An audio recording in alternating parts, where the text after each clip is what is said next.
Hi everyone and welcome back to GeoKloud Academy.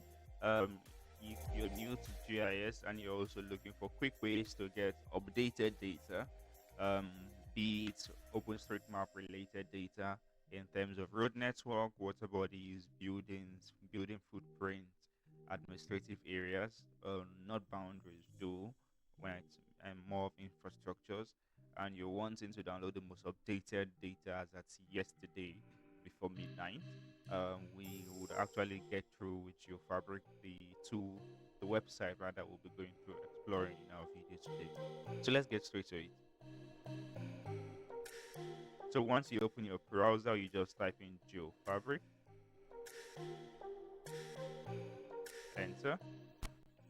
So we have the download here. So I'll click on the download server at once.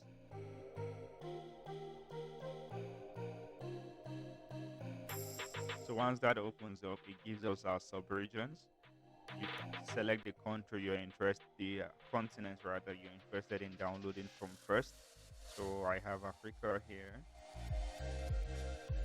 So once you've selected the continent, it brings out the list of all the countries in that location. So if you, for whatever country you're interested in downloading for, all you just quickly do is come to the SHP zip to download the shapefile.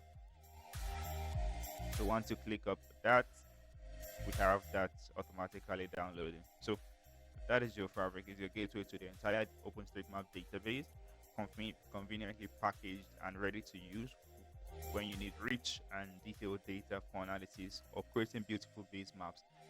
It should be one of your first places to look forward to. What is one of the most interesting layers you found in the Geofabrik download?